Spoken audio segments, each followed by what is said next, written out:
Hello friends, welcome back to my channel. So in the video குள்ள போறதுக்கு முன்னாடி நீங்க இன்னும் நம்மளோட சேனலை subscribe பண்ணலாம். Please சேனலை வந்து subscribe பண்ணிக்கோங்க. So சேனலை subscribe பண்ணும்போது பக்கத்துல இருக்க அந்த bell icon-ஐயும் வந்து ஒரு தட்டிடுங்க. So bell icon-ஐ வந்து தட்டும்போது all என்ற ஆப்ஷன் கொடுத்து தட்டிடுங்க. So அப்பதான் நான் எப்ப வீடியோ போட்டாலும் என்னோட வீடியோ உங்களோட நோட்டிஃபிகேஷன்ல வரும். So நீங்களும் அந்த வீடியோவை வந்து மிஸ் பண்ணாம பார்க்கலாம். So வளவளன்னு பேசாம வீடியோக்குள்ள போயிடலாமா? வாங்க வீடியோக்குள்ள போலாம். இன்றைக்கி நாம் என்ன வீடியோ பார்க்க போகிறோம் அப்படின்னு பார்த்தீங்கன்னா நம்ம எல்லாத்துக்குமே ரொம்ப பிடிச்ச ஒரு ரெசிபி தாங்க. ஸோ பிரியாணியை வந்து நைட்டு 12 மணிக்கு கொடுத்து சாப்பிட சொன்னால் கூட நான்லாம் சாப்பிடுவேன். ஸோ எல்லோரும் அப்படி தான் இருப்பீங்கன்னு நினைக்கிறேன். ஸோ ஓகே, அந்த பிரியாணியை வந்து இந்த லாக்டவுனில் வந்து எல்லாருமே ரொம்பவே மிஸ் பண்ணியிருப்போம். இன்னைக்கு கவலையே வேணாங்க, 5 ஸ்டார் ஹோட்டலில் வந்து நம்ம பிரியாணி சாப்பிட்டா எந்த அளவுக்கு டேஸ்ட் இருக்குமோ அதே அளவு நம்ம வீட்லேயும் செய்யலாம். ஸோ இந்த வீடியோ வந்து ஃபுல்லாக பாருங்கள். கொஞ்சம் நீங்கள் ஸ்கிப் பண்ணால் கூட இதோட மெத்தட் வந்து உங்களுக்கு புரியாமல் போகும். நான் இந்த அளவுக்கு டேஸ்டியாக வந்து பிரியாணி செய்கிறேன் அப்படின்னா அதுக்கு முழுக்க காரணம் வந்து என்னோட கிராண்ட் மதர் தாங்க. என்னோட அம்மாவோட அம்மா, அவங்க பேர் வந்து பொன்னம்மாள். ஸோ அவங்க தான் வந்து எனக்கு இந்த பிரியாணி எப்படி செய்யணும் அப்படின்றத வந்து சொல்லி கொடுத்தாங்க. ஸோ அதே மெத்தடில் பண்ணேன். சூப்பராக வந்து அது வந்தது. ஃபஸ்ட்டு வந்து சின்ன வெங்காயம் எடுத்துக்கலாம். சின்ன வெங்காயமே வந்து நீங்கள் ஃபுல்லாக எடுத்துக்கிட்டிங்கன்னா ரொம்ப நல்லாயிருக்கும். ஸோ ஒரு பவுல் நிறையா வந்து சின்ன வெங்காயத்தை எடுத்தாச்சு. இதை வந்து நம்ம இப்போது அரைச்சிக்க போகிறோம். மிக்ஸி ஜாரில் போட்டு நல்லா வந்து ஒரு பேஸ்ட் கன்சிஸ்டன்சியில் வந்து நம்ம அரைச்சி எடுத்துக்க போகிறோம்.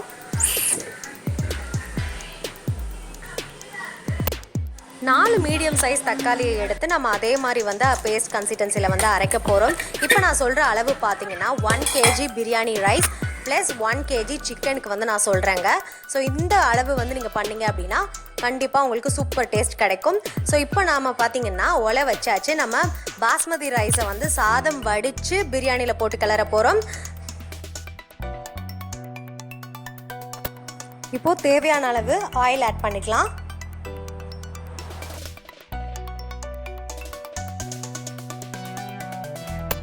ஆயில் நல்லா ஹீட் ஆனதும் நம்ம பிரியாணிக்கு தாளிக்க தேவையான பொருள் எல்லாமே வந்து எடுத்து வச்சுக்கலாம். இதை வந்து பார்த்திங்கன்னா வந்து பிரியாணி இலை 2, அதுக்கப்புறம் வந்து பட்டை சின்னதாக இருக்கனால வந்து 3 பீஸ் எடுத்து வச்சுருக்கேன். ஏலக்காய் வந்து ரொம்ப சின்ன சைஸ் தாங்க, அதனால 3 ஏலக்காய் எடுத்து வச்சுருக்கேன். அதுக்கப்புறம் இது 1 எடுத்து வச்சுருக்கேங்க. எண்ணெய் வந்து நல்லா சூடாகணுங்க. ஸோ நல்லா சூடானதுக்கப்புறம் நம்ம இதை போடும்போது அது நல்லா பொரியணும். ஸோ அப்போ தான் அதோட ஃப்ளேவர் வந்து நல்லா கிடைக்கும். சில பேர் வந்து எண்ணெய் சூடாகிறதுக்கு முன்னாடியே வந்து ஆட் பண்ணிடுவாங்க, அதுக்கப்புறம் அது பொரியிற வரைக்கும் வெயிட் பண்ணுவாங்க. ஸோ அந்த மாதிரி நம்ம ஆட் பண்ணாமல் எண்ணெய் நல்லா சூடானதும் அதை ஆட் பண்ணிவிட்டு அதுக்கப்புறம் 3 பச்சை மிளகாவை வந்து எடுத்து இந்த மாதிரி கீறி வச்சுருக்கேன். ஸோ இது வந்து பெரிய சைஸ் பச்சை மிளகான்றனால 3, சின்ன சைஸாக இருந்தால் 4 ஆட் பண்ணிக்கலாம்.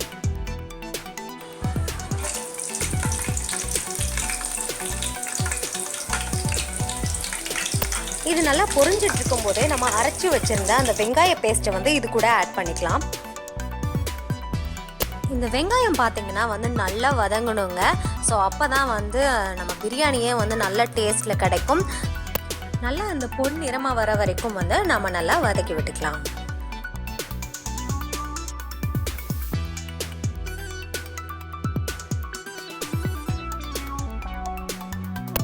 இப்போ வந்து வெங்காயம் நல்லா வதங்கிடுச்சு. நம்ம இந்த ஸ்டேஜில் வந்து தக்காளியை வந்து ஆட் பண்ணிக்கலாம்.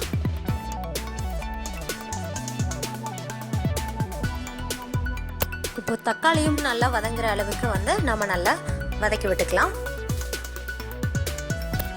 இப்போ இதில் 5 டேபிள் ஸ்பூன் அளவுக்கு நம்ம இஞ்சி பூண்டு பேஸ்ட் வந்து ஆட் பண்ண போகிறோங்க. இஞ்சி பூண்டு பேஸ்ட் பார்த்திங்கன்னா வந்து நம்ம ஃப்ரெஷ்ஷாக வந்து அப்போதைக்கு ரெடி பண்ணி வைக்கணுங்க. சில பேர் வந்து 1 மந்த்துக்கு வந்து ரெடி பண்ணி ஆல்ரெடி வந்து நம்ம ஃப்ரிட்ஜில் ஸ்டோர் பண்ணி வச்சுருவோம்.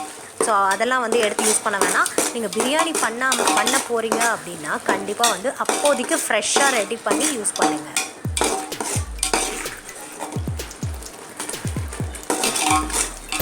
இஞ்சி பூண்டு பேஸ்ட் வந்து பச்சை வாசனை போகிற அளவுக்கு நல்லா வதக்கிடுங்க.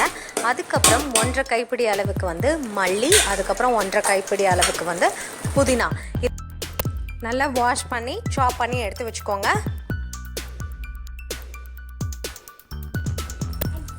இப்போ அந்த கொத்தமல்லி புதினாவை வந்து நம்ம அதில் ஆட் பண்ணிக்கலாம்.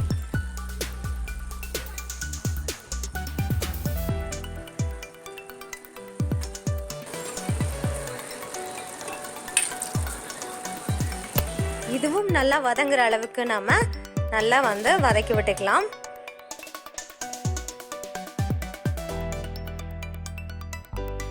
இப்போ இது கூட 3 டேபிள் ஸ்பூன் வந்து மிளகாய் தூள் வந்து நம்ம ஆட் பண்ண போகிறோம். ஸோ இது வந்து வீட்டில் ரெடி பண்ண மிளகாய் தூள் தாங்க. ஸோ நீங்கள் கடையில் வாங்குறதா இருந்தால் 2 டேபிள் ஸ்பூன் வந்து ஆட் பண்ணிக்கலாம். அதுக்கப்புறம் இது கூட வந்து 2 டேபிள் ஸ்பூன் வந்து மல்லித்தூள் வந்து ஆட் பண்ணுறோம். இப்போ இது கூடவே 2 டேபிள் ஸ்பூன் வந்து பிரியாணி தூள் வந்து ஆட் பண்ணுறேன், பிரியாணி மசாலா. இது வந்து என்ன பிராண்டாக இருந்தாலும் பரவாயில்லைங்க. இப்போ நான் ஆட் பண்ணுறது வந்து ஆச்சி பிரியாணி மசாலா. அண்ட் இப்போ நான் ஆட் பண்ணுறது வந்து பார்த்திங்கன்னா எங்கள் வீட்டிலே வந்து பிரியாணி மசாலா ரெடி பண்ணி வச்சுருந்தோங்க, அந்த மசாலா தான் இது. ஸோ அந்த மசாலா நம்மளே வீட்டில் எல்லாமே வந்து ட்ரை ரோஸ்ட் பண்ணி அரைச்ச மசாலா. ஸோ அதில் வந்து பார்த்திங்கன்னா கம்மியாக தான் ஆட் பண்ணணும். நம்ம அதிகமாக ஆட் பண்ணிட்டோம் அப்படின்னா ஸோ அந்த ஃப்ளேவர் ரொம்ப ஜாஸ்தியாகி பிரியாணி கசக்கிற மாதிரி ஆகிடும். ஸோ அதனால் 1/2 டேபிள் ஸ்பூன் வந்து அதை ஆட் பண்ணேன். இப்போ இது எல்லாத்தையும் வந்து நல்லா வந்து வதக்கி விட்டுக்கலாம். ஸோ நம்ம இந்த ப்ராசஸ்லாம் பண்ணும்போது எப்போயுமே மசாலா நம்ம ஆட் பண்ணும்போது நம்ம அடுப்பை வந்து கொஞ்சம் சிம்லேயே வச்சுக்கலாங்க. ஸோ அப்போ தான் வந்து அது கரெக்டாக இருக்கும், இல்லைனா வந்து கருகிடும். இப்போ இந்த எண்ணெய் எல்லாமே வந்து நல்லா பிரிஞ்சு வரணுங்க. ஸோ அதுக்காக தான் வெயிட் பண்ணணும். நம்ம நல்லா கொஞ்சம் சிம்மில் வச்சுட்டோம் அப்படின்னா எண்ணெய் நல்லா பிரிஞ்சு வரும். இப்போ பாருங்கள் எண்ணெய் நல்லா பிரிஞ்சு வந்துடுச்சு. ஸோ இந்த ஸ்டேஜில் வந்து நம்ம தயிர் ஆட் பண்ணிக்கலாம். நான் இன்றைக்கி வந்து பார்த்திங்கன்னா கொஞ்சம் பெரிய கரண்டி எடுத்திருக்கேன், குழிக்கரண்டி. ஸோ அதனால் வந்து 2 டேபிள் ஸ்பூன் அளவுக்கு வந்து நான் ஆட் பண்ணுறேன். நீங்கள் டேபிள் ஸ்பூனில் ஆட் பண்ணிங்க அப்படின்னா 5 டேபிள் ஸ்பூன் அளவுக்கு தயிர் வந்து ஆட் பண்ணிக்கோங்க. நம்ம தயிர் ஆட் பண்ணுறதுனால சிக்கன் வந்து நல்லா சாஃப்டாக இருக்குங்க. அதே மாதிரி வந்து நம்மளுக்கு அந்த சாதம் கூட வந்து நல்ல ஒரு சாஃப்ட்னஸில் கிடைக்கும். ஸோ அதனால் வந்து தயிர் ஆட் பண்ணிக்கோங்க. இப்போ இது கூடயே வந்து கொஞ்சம் உப்பும் வந்து ஆட் பண்ணிக்கிட்டேன் நான். ஸோ நீங்களும் வந்து ஆட் பண்ணிக்கோங்க. நம்ம இது கூட உப்பு ஆட் பண்ணும்போது மசாலாலெலாம் வந்து உப்பு நல்லா பிடிக்கும். ஸோ அதனால தான் இந்த ஸ்டேஜில் உப்பு ஆட் பண்ணிக்கிட்டோம். இப்போ பாருங்கள் 1 kg வந்து சிக்கன் வந்து நல்லா வாஷ் பண்ணி எடுத்துக்கிட்டாச்சு. இது வந்து நல்லா பெரிய பெரிய பீஸா வந்து நல்லா கட் பண்ணி வாங்குங்க. அண்ட் வந்து இந்த மாதிரி வந்து லெக் பீஸ்லாம் நீங்கள் போட்டிங்க அப்படின்னா கடையிலே வந்து இந்த மாதிரி கீரி வாங்கிக்கோங்க. அப்படி இல்லைன்னா வந்து வீட்டில் வந்து இந்த மாதிரி கீரிக்கோங்க. ஸோ அப்போ தான் வந்து சிக்கன் வந்து நல்லா வந்து உப்பு பிடிக்கும். இப்போ நம்ம சிக்கனை வந்து இதில் ஆட் பண்ணியாச்சு. ஸோ அதை வந்து நல்லா வந்து நம்ம கிளறி விட்டுக்கலாம்.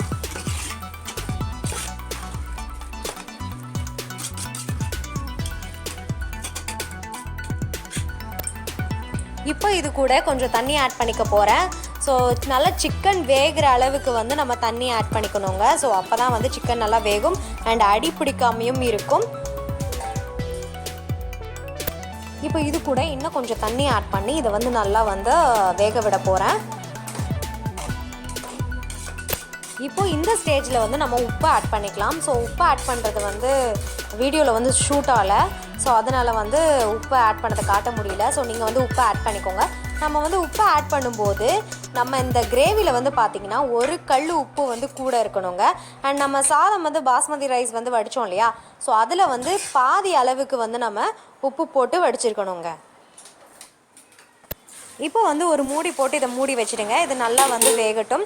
ஸோ இதுக்கு இடையில வந்து நான் சாதம் வந்து ஒரு அரை வேக்காடுனா ஒரு 70% வந்து குக்கான மேனிக்கை வந்து நான் வடிச்சிட்டேன். இதை வந்து ஒரு அகலமான பாத்திரத்தில் போட்டு நான் ஃபேன் கடியில் வந்து ஒரு 5 minutes வச்சு எடுத்துட்டேங்க. இப்போ வந்து பார்க்கலாம் கிரேவி வந்து ரெடி ஆயிடுச்சு அப்படின்னு. ஸோ அதை வந்து டெஸ்ட் பண்ணுறதுக்கு ஒரு ட்ரிக் இருக்குங்க. ஸோ அது என்ன ட்ரிக் அப்படின்னா, நம்ம வந்து இந்த மாதிரி கரண்டியில் வந்து எடுத்து பார்க்கணுங்க. ஸோ அந்த கிரேவி வந்து இந்த மாதிரி தண்ணி மாதிரி ஓடாமல் கொஞ்சம் கெட்டியாக இருக்கணும். ஸோ இன்னும் வந்து இது கொஞ்சம் வற்றணும். ஸோ அதனால் அப்படியே வந்து ஒரு 10 minutes வந்து விட போகிறேன். ஸோ இதுக்கு இடையில வந்து இந்த பிரியாணியை வந்து தம் கட்டுறதுக்கு வந்து சுடு தண்ணி ஆல்ரெடி நான் போட்டு வச்சிட்டேங்க. அண்ட் சாதமும் வந்து ரெடியாக தான் இருக்குது. ஸோ கிரேவி ரெடி ஆகிடுச்சுன்னா அதில் போட்டு மிக்ஸ் பண்ணுறதுக்கு. பாஸ்மதி ரைஸ் பார்த்திங்கன்னா நம்ம குக் பண்ணுறதுக்கு 1/2 மணி நேரத்துக்கு முன்னாடியே வந்து அரிசியை நல்லா கழுவி 1/2 hour ஊற வச்சுட்டு அதுக்கப்புறம் வந்து உலை வச்சு அதுக்கப்புறம் வந்து நம்ம சாதம் வடிக்கணுங்க. இதுதான் மெத்தடு. ஸோ இப்போ பாருங்கள் கிரேவி வந்து ஒரு சூப்பர் கன்சிஸ்டன்சியில் வந்துருச்சு. இப்போ இந்த சாதத்தை வந்து நம்ம கொஞ்சம் கொஞ்சமாக போட்டு நல்லா வந்து கிளறி விட போகிறோம். ஸோ அதே மாதிரி சாதம் வந்து நம்ம போட்டு மிக்ஸ் பண்ணும்போது அப்படியே மெதுவாக அந்த அரிசி வந்து உடஞ்சிராமல் வந்து நம்ம மிக்ஸ் பண்ணணுங்க. அதுதான் ரொம்ப ரொம்ப இம்பார்ட்டண்ட்.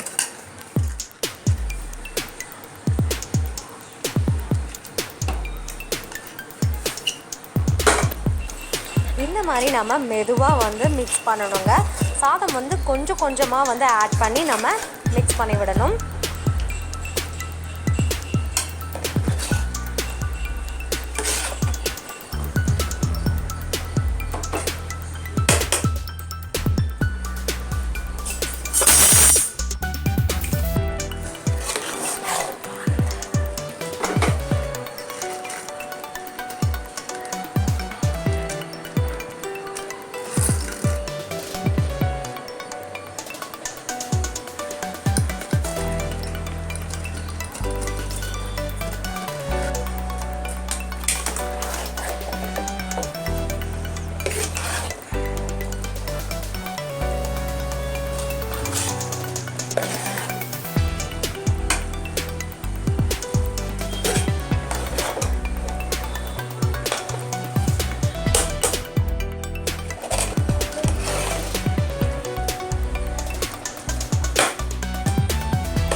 நம்ம நல்லா கிளறி விட்டதுக்கப்புறம் மேலே வந்து நல்லா ஒரு ஃப்ளாட் சர்ஃபேஸ் எப்படி இருக்குமோ ஸோ அந்த மாதிரி வந்து நம்ம இந்த கரண்டியை வச்சு நல்லா வந்து தேய்ச்சி விட்டோம் அப்படின்னா ஸோ இந்த மாதிரி நம்மளுக்கு ஃப்ளாட்டாக கிடைக்கும். அதுக்கப்புறம் வந்து நம்ம தம் கட்டிட வேண்டிதான். இப்போ வந்து ஃபைனலாக வந்து நம்ம ஃபுட் கலர் ஆட் பண்ண போகிறாங்க. இது வந்து பார்த்திங்கன்னா கேசரி கலர். ஸோ அதை வந்து நான் கொஞ்சோன்னு வந்து எடுத்து தண்ணியில் மிக்ஸ் பண்ணிவிட்டு நான் அப்படியே வந்து இதை ஃபுல்லாக ஸ்ப்ரெட் பண்ணி விட போகிறேன். ஹைதராபாத்லாம் வந்து க்ரீன் கலரும் வந்து இது கூட ஆட் பண்ணுவாங்க. ஸோ இன்றைக்கி வந்து நான் வந்து ஆரஞ்சு கலர் மட்டும்தான் ஆட் பண்ணுறேன். ஸோ இந்த ஸ்டெப் வந்து முழுக்க ஸ்கிப்பபிள் தாங்க. உங்களுக்கு வந்து வேணாம் அப்படின்னா நீங்கள் இந்த ஸ்டெப்பை வந்து ஸ்கிப் பண்ணிக்கலாம்.